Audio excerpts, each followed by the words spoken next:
A giant propeller that could slice you in half. A Nazi war machine built from a luxury sedan. A Chrysler bike with a chainsaw engine that couldn't even move in snow. These aren't concept sketches. They're real machines that people actually built and rode, and one of them literally killed the company that made it.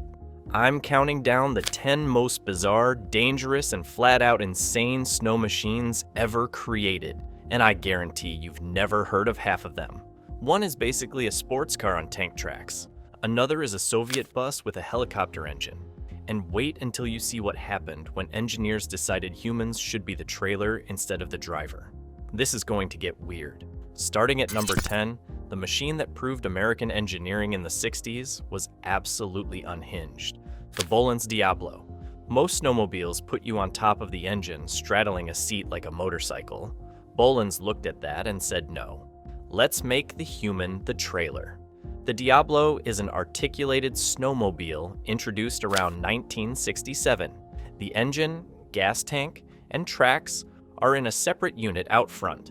You sit on a passive sled being towed behind it like cargo. The physics are completely backwards. You steer by turning handlebars on your sled, which pivots the entire front engine unit left or right. It's a tractor for a human being. Bolin's claimed this isolated the rider from vibration and noise of the 16-horsepower Hearth engine. And without your weight on the drive unit, the front end could float over powder instead of digging in. The twin-track design gave it a wide footprint that was hard to tip over, a common problem with early single-track sleds. But the reality of riding it was bizarre. Hit a bump and the drive unit bucked independently of your seat. Go over a crest and the engine disappeared over the hill before you did. And if you jackknifed, the handlebars could snap back with bone-breaking force. Despite looking ridiculous, the Diablo has a massive cult following today. Collectors call it the Red Devil and love them because they're mechanically simple, yet visually insane. It was a bold experiment in ergonomics that didn't catch on, but it remains one of the most charmingly weird machines ever put on snow. And it's only number 10 because what's coming gets progressively more insane. Number 9. The Canadian cousin that made the Diablo look sophisticated. The Husky 200 from early 60s, Pointe Claire, Quebec. If the Diablo was weird, the Husky was primitive. The marketing called it the Snow Traveler. It looked more like a garden tiller that decided to go skiing. Like the Diablo, you sit on a detached sulky dragging behind the tractor unit. But the Husky had something special, or terrible depending on your perspective. Instead of a rubber track, early Husky models used wooden cleats. Actual wood. Wooden cross slats bolted to conveyor belting, churning through snow like a paddle steamer. The engine, typically a 10-horsepower JLO 2-stroke, sat directly on top of these tracks. The result was incredible traction in deep, fluffy snow, because the wooden cleats acted like paddles. It could climb hills modern sleds would struggle with simply by clawing its way up. The entire front unit pivoted for steering, requiring strong arms and balance to keep it upright. Riding a Husky was purely physical. You constantly fought the torque. The ski seat you sat on was essentially plywood on skis offering zero suspension. Your knees were the shock absorbers. In 1965, Bolin's actually bought the Husky rights to develop the Diablo, making the Husky the grandfather of the articulated snowmobile movement. Seeing one running today is incredibly rare, mostly because those wooden cleats rotted or snapped after 60 years. It's agricultural history disguised as recreation. But wooden cleats are nothing compared to what's at number 8. Number 8. The Eliasson Motor Toboggan, the grandfather of every snowmobile that came after. Before Ski-Doo, before Polaris, before anything, there was this. In the 1920s, Carl Eliasson in Saner, Wisconsin, had a foot problem preventing him from snowshoeing. Being an inventor, he bolted a tiny 2.5 horsepower outboard boat motor to a long wooden toboggan, used a bicycle chain for transmission, and created the first practical snowmobile. By the 40s, FWD Auto Company was producing these for military and utility workers, proving a simple idea could change winter travel forever. The Eliasson is fascinating because it looks like it shouldn't work. The engine is mounted right in front, completely exposed to elements. The track is essentially a ladder of steel cleats running under the wooden sled. You steer using 2 ropes or a simple lever connected to front skis, which often barely touched ground if snow was hard. It makes a distinct clack-clack-clack sound as metal cleats hit snow, announcing its arrival long before you see it. Riding an Eliason is a lesson in patience and mechanics. You're sitting on a wooden plank inches above a moving steel chain. Zero suspension. Hit a rock and you feel it in your teeth. But the genius was its endless track system, a patent that paved the way for every modern snowmobile track used today. It wasn't fast, topping out at maybe 20 miles per hour, but it could haul gear and people through Wisconsin woods when nothing else could move. It's the Model T of snowmobiles. Crude, uncomfortable, revolutionary. And it sits at number 8 because the machines coming next took that basic concept and made it absolutely insane. Number 7. The snow bus that saved Canadian winters. When Joseph Armand Bombardier invented the snowmobile, he wasn't thinking about toys. He wanted to move communities. In late 1940s, before snow plowing was common in rural Canada, winter meant total isolation. Enter the Bombardier C-18. This wasn't a snowmobile. It was a snow bus. The C-18 designation stood for capacity, 18 passengers. But they often crammed 25 school children into this boxy, tracked behemoth to get them to class through blizzards that would bury a regular car. The C-18 featured a wooden metal body sitting on huge rear tracks and front skis. It looked like a bloated Volkswagen Beetle mixed with a tank. Under the hood, usually a Chrysler flathead 6-cylinder putting out around 115 horsepower. Enough torque to move the heavy 3,000-pound chassis through feet of unplowed snow. Inside it was loud, smelled of gasoline and wet wool, but it was warm. For decades, this was the only link to outside world for doctors and mail carriers. Driving it was more like steering a boat than a car. The front skis were massive and turning the steering wheel required serious effort without power steering. The C-18 didn't go fast, maybe 30 downhill, but speed wasn't the point. It was about torque and flotation. The width of tracks allowed it to float over snow drifts that would swallow a pickup truck. Today, fully restored C-18s are highly priced collector items, often used for winter tours. They represent a time when snowmobile meant public transit, not adrenaline sports. It's a gentle giant in a world of speed demons. But gentle doesn't describe what's coming at number 6. Number 6, the machine from The Shining that horror fans recognize instantly. You might not know the name Active Snow Track, but if you've seen Stanley Kubrick's masterpiece, you've seen this machine.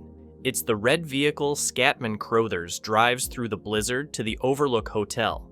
Manufactured in Sweden starting 1957, the Snow Track was brilliant engineering designed for deep powder and versatility.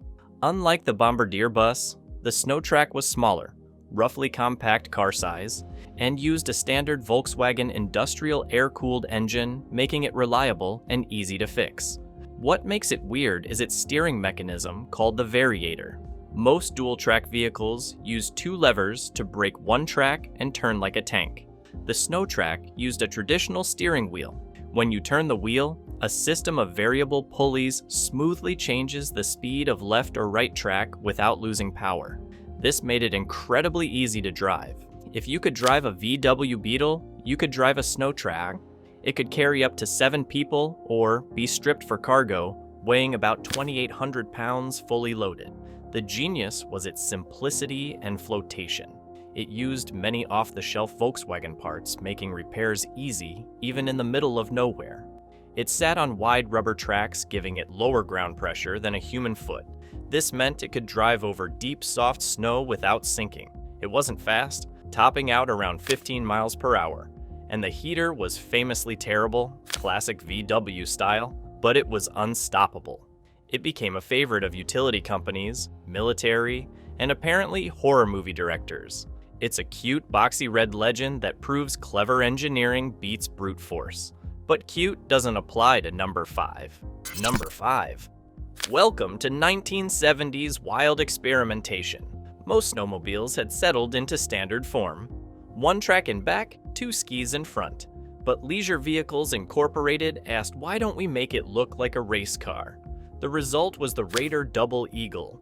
This is a twin-track snowmobile with rear-mounted engine and a cockpit where the driver sits low feet forward just like Formula One. The Double Eagle was their premium high-power model, introduced around 1972, and it looked absolutely wicked compared to upright sleds of the time. The Raider was designed to solve stability. Traditional snowmobiles were notoriously tippy. By putting the driver low between 2 tracks, the Raider had a fantastically low center of gravity. You could corner hard without worrying about flipping. The engine, typically a 440 cubic centimeters unit producing around 40 horsepower, was tucked away in back. This meant noise and fumes were behind you, not in your face. It felt like piloting a spaceship across snow. The bodywork was fiberglass, angular, aggressive, weighing just over 400 pounds. So why did it fail? While great on hardpack trails, the Raider was terrible in deep powder. The low-slung cockpit acted like a snowplow, gathering snow until the machine got heavy and stuck. And because it was so wide, nearly 4 feet, you couldn't lean into turns to help carve like you can on a bike. Plus, twin tracks created extra drag, making it less efficient. Despite its flaws, the Raider Double Eagle remains one of the coolest looking machines ever made. It's the closest you can get to driving a Lamborghini on ice provided snow isn't more than 6 inches deep. And speaking of failures, number 4 is the machine that actually killed the company. Number 4, the Chrysler Snow Runner, the catastrophic failure I promised you. In 1979, Chrysler was desperately trying to find a hit product to save their finances. For some reason, they decided the world needed a snow bike. The Snow Runner wasn't a sled. It was essentially a moped with a ski on front and tiny track on back. Marketed as the ultimate portable fun machine, the Snow Runner was designed to be disassembled. You could pull 4 pins, break it into 3 pieces, throw it in your trunk. Bold idea aimed at casual winter fans, not hardcore riders. It was powered by a 134 cubic centimeters Chrysler Power B engine originally designed for chainsaws and water pumps.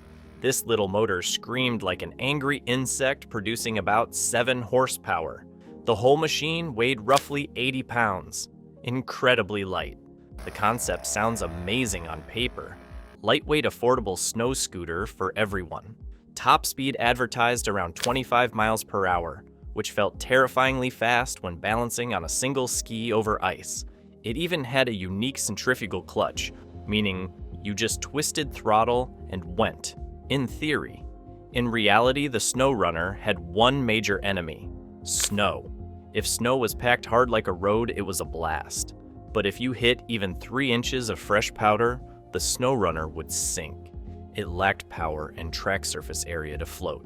It became a digging machine, burying itself instantly. Riding it was a balancing act.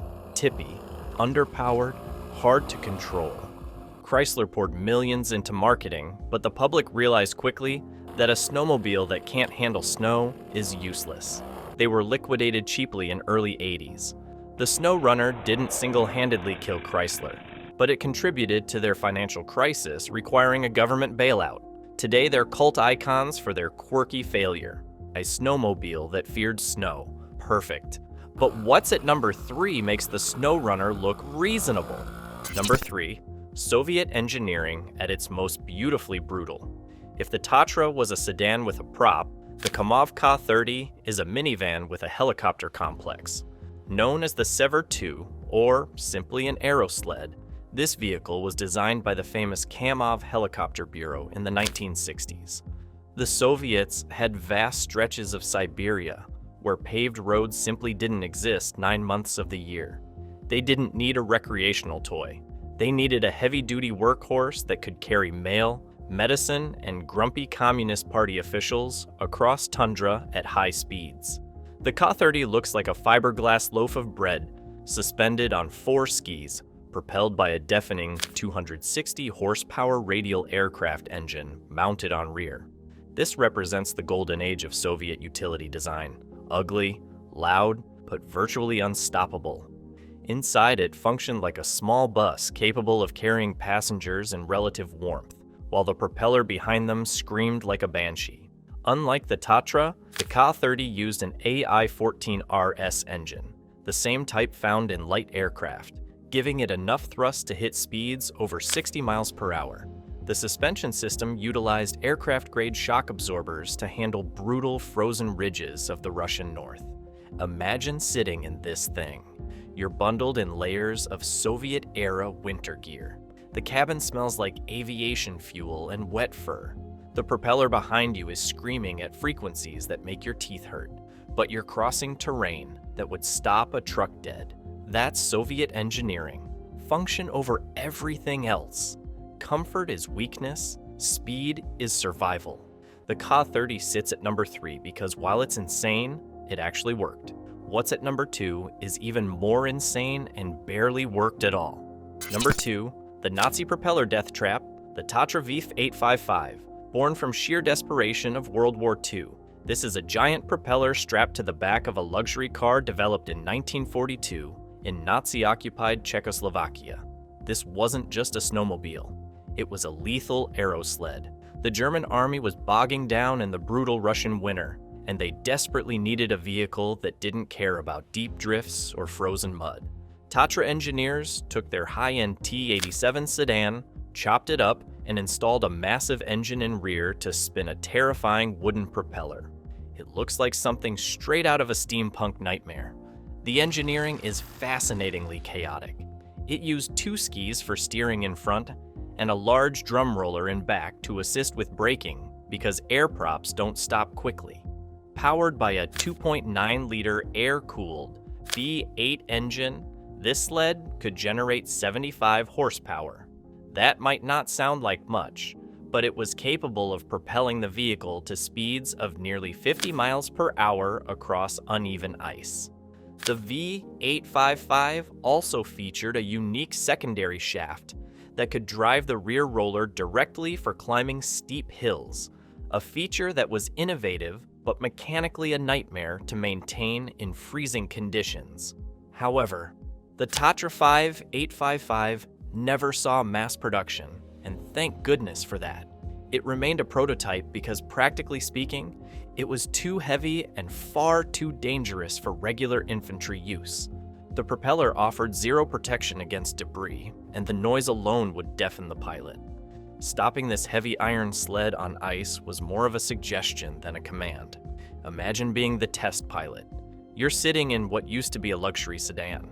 Behind you is a massive wooden propeller spinning at thousands of RPM. One wrong move, one mechanical failure, one piece of debris, and that propeller turns you into hamburger. The wind chill at 50 miles per hour in sub-zero temperatures would freeze exposed skin in minutes. And if you crashed, that propeller kept spinning.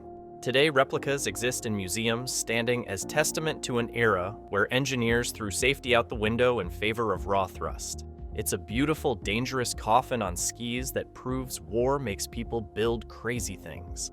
The Tatra sits at number 2 because there's one machine even more absurd, and it's modern. Number 1, the sports car on tank tracks that proves engineers still have a sense of humor. In 2018, Nissan arrived at the Chicago Auto Show with something that made jaws drop: the 370 Zeki, pronounced 370 Ski. They took their legendary 370Z Roadster, a 332 horsepower rear-wheel drive sports car, and decided it needed to conquer the Alps. This isn't CGI, it's a fully functional one off-build created by Nissan Motorsports to show the world that convertibles aren't just for summer. To make this Frankenstein monster, they had to lift the car 3 inches and cut out wheel wells to fit massive Dominator track system from American Track Truck. In front, the wheels were replaced with heavy-duty skis measuring 12 inches wide. The engine is stock 3.7-liter V6, but transmission and suspension had to be heavily modified to turn those heavy tracks. The rear tracks are 4 feet long and weigh significantly more than tires. Yet the car still manages to push respectable speeds, proving raw horsepower can solve almost any traction problem. The visual is absurd but amazing. You have sleek aerodynamic lines of a Z car sitting on top of rugged industrial tank treads. Driving it is reportedly wild. It's loud, it vibrates, and since it's a convertible, if you don't put the top up, you're getting a face full of snow roost from your own tracks. The 370 Z Kai isn't for sale. It was a marketing stunt, but it represents the pinnacle of, because we can engineering. It's the ultimate weird snowmobile because it started life as a summer track toy and ended up as a winter warrior. Think about the engineering insanity required, taking a car designed for smooth pavement at high speeds and converting it to crawl over snow. The weight distribution is completely wrong. The suspension geometry makes no sense for tracked vehicles. The whole concept violates every principle of snowmobile design, and yet it works. That's why it sits at number 1.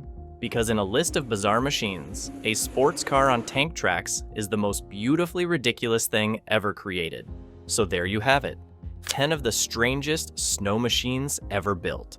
From wooden cleats, to helicopter engines, to Nazi propeller death traps, to a literal sports car on tracks, these vehicles prove winter innovation knows no bounds. The Chrysler SnowRunner killed the company's reputation, the Tatra almost killed its pilots, and the Nissan is killing conventional thinking about what belongs on snow. Now I want to hear from you. Which one would you actually dare to drive? The Soviet bus with the screaming propeller, the race car that plows itself into snowbanks, the wooden toboggan with a boat motor? Drop your choice in the comments. And if you made it this far, you're clearly as obsessed with bizarre engineering as I am.